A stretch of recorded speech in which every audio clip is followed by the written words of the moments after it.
morning, boys and girls.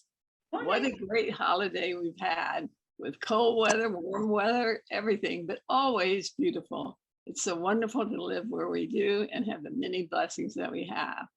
And today's story with Ms. Valerie, we are going to have an exciting thing about an amazing catch of fish. And it's a story you'll hear often as you learn more and more about Jesus and his time of life. And in this story, we want you to participate. So when you hear the word Jesus, everyone put their hands over their hearts. So when you hear the word Jesus, you put your hand over the heart. When you hear boat, everyone pretends to row a boat, rowing a boat. And when you hear people, everyone stands up and sits down as if you're a big crowd of people.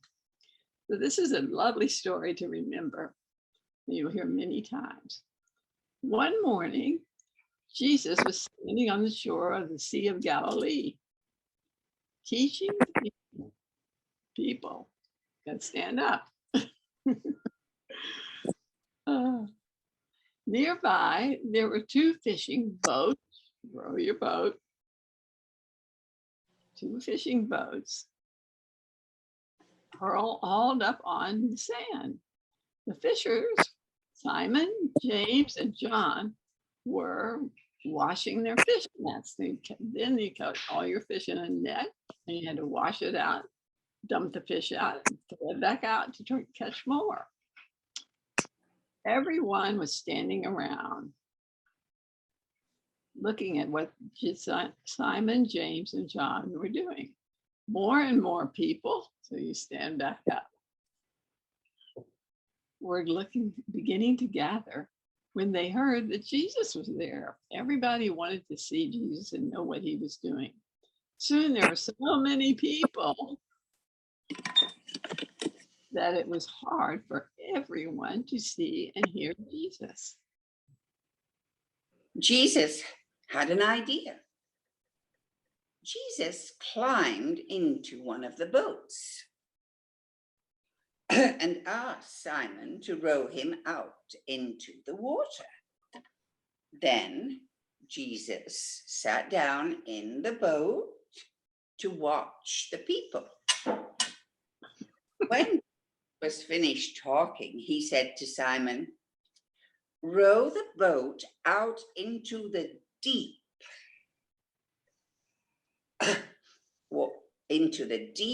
water and put your net down and you will catch some fish." Simon answered, "But Jesus, we fished all night long and we haven't found any fish, not a single fish, not one. But if you say so, we'll go fishing again." So Simon took the net out of the boat and put it into the water. Soon the net began to fill with lots of fish. Simon called to his friends, James and John. Soon their boat was full of fish. Simon knew that Jesus was a very special person. "Now," said Jesus as they rowed the boats back to shore, "I have helped you with your fishing. Please come and help me teach the people about God's love." What do you think they did? You think they went out and did what he asked, teaching everyone about God's love? Simon, James, and John, and many, many others left their boats and said goodbye to their families, gathered their few belongings, and gladly followed Jesus. They became Jesus's helper and what we call as disciples. So they were following Jesus and helping him spread the good word. Now, Valerie has another way to think about this great story you'll hear many times. Thank you, Miss Joanne. I think I was just thinking in my head that these were very brave men, courageous people. They they decided very quickly that they would follow Jesus. I wonder when they went home and told the people that they wanted their few things and they were going to follow Jesus. I'm sure some people kind of said to them, "What? That's not a good idea. What do you mean?" So I think that they had a lot of courage to follow along. Yes. where they were going. There was no kind of like, well, we're going to the Bahamas or we're going here. So I think they were very courageous people, but they sensed, I think, how special this person Jesus was. So that really gave them the courage to pack up their belongings and follow him. So I thought we would all be fishers of men today. And so I made a fish, and I have made a little poster for us. And the heading is going to be, "I am a helper." And we are not expected to pack our belongings and leave, but we can just be a helper, enjoying the comfort of our home and all the things that we love. So first off, we're going to take a piece of paper, and we're going to put our hands like this on the piece of paper and just draw around it.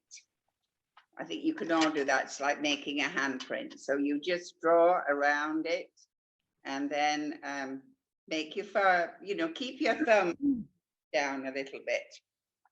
And then you can cut it out, and just cut it out as it, and then like this. So you need some scissors, and you just cut out the shape of the fish so that he looks like this. And then you can give him a little eye, and you can give him a little mouth, or her a little mouth, and her a little eye.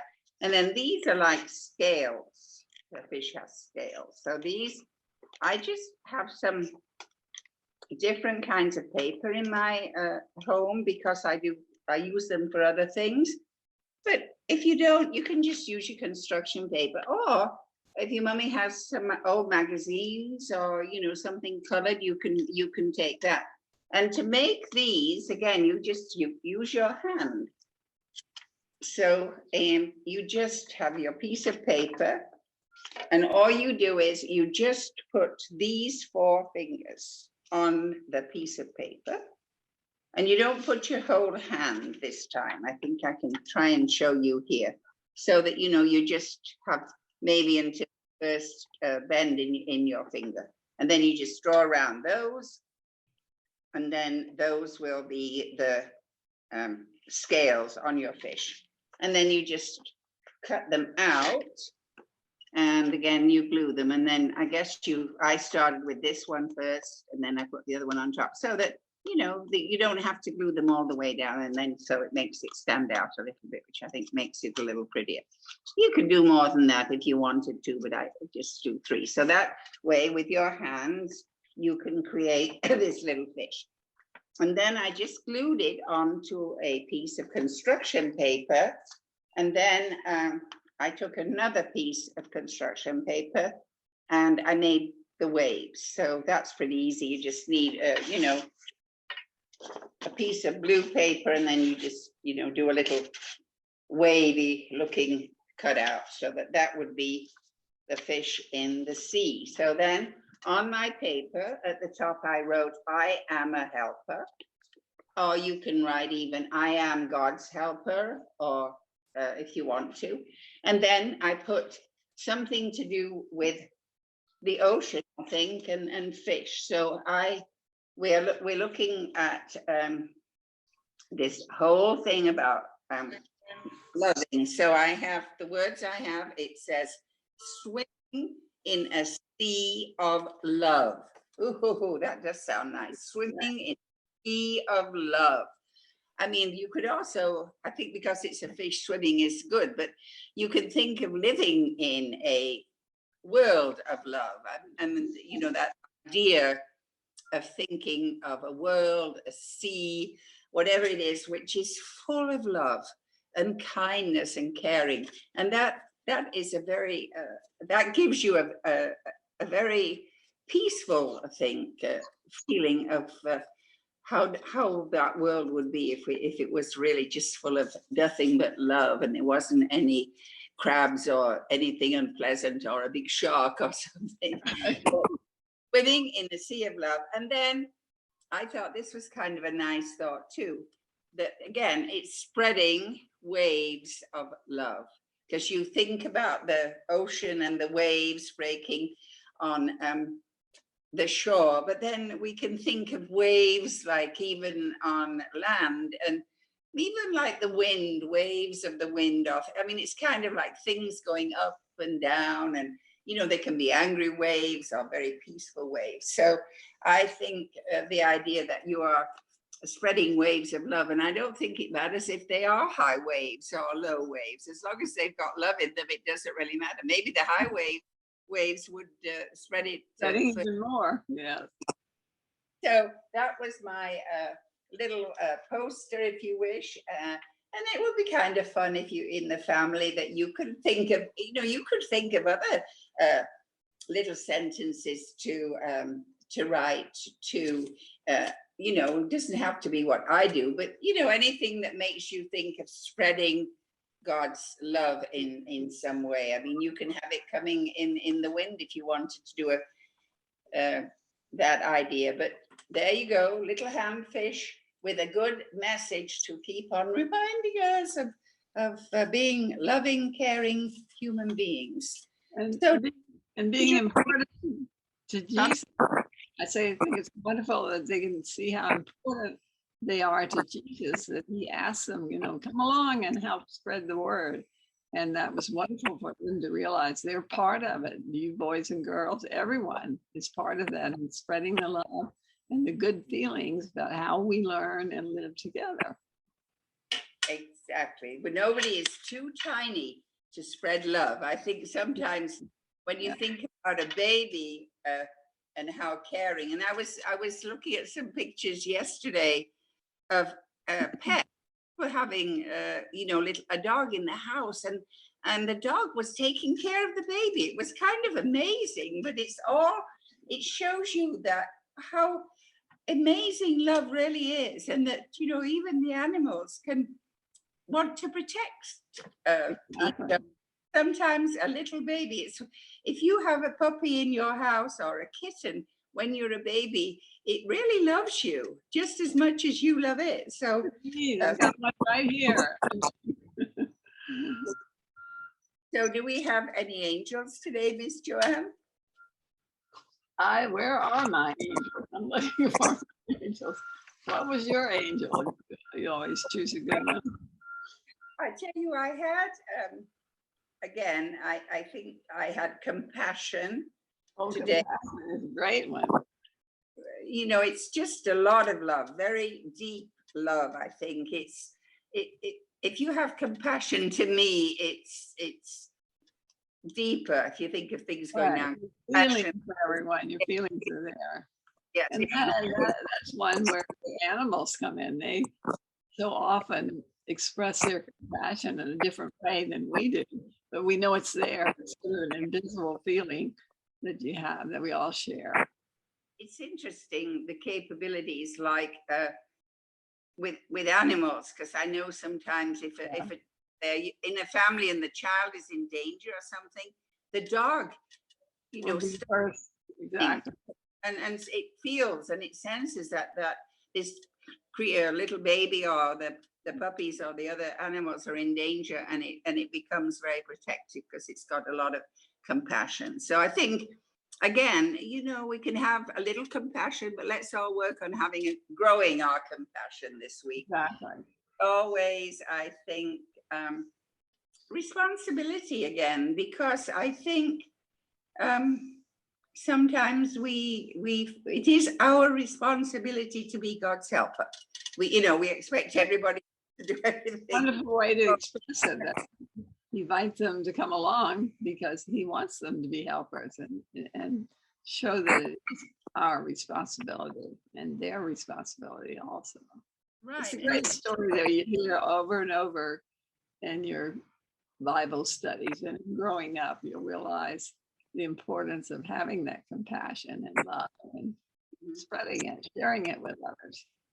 I mean, the wonderful thing about being God's helper is he doesn't have examinations for you to pass. He doesn't say, well, you can become, you know, a helper when you're 93 or something. No, you can do it from the day that you come, you're born into the world somehow. You can bring that love with you. And again, you see how in a family, how everybody is so loving when they have a new baby, a grandbaby or a nephew or a niece, whoever. When anybody sees a baby, even if it's a lady with a baby carriage, and it makes you have that sort of loving feeling of caring. Oh, this is such a precious gift. Yeah. So even the baby might not be aware, but it is showing you that you have all this love. So it's coming in and it's going out, which is a very powerful feeling. So that's always good. So do we have a little prayer from Ms Valerie now? Yes. For the end of the day, and have a quiet moment to think about how loving you can be. So, dear God, help me to remember you, that you have asked me to show your love for everyone in everything I do, and in the words I speak and the actions that I have. Give me the strength to be a good and happy helper. Amen. We hope everybody has a very happy week with being helpful, and people are going to be helpful to you if you need help. So let's hope that it's a world full of helping hands and helping words this week. Go out and spread the word, good news, and be good Samaritans. Follow God's way.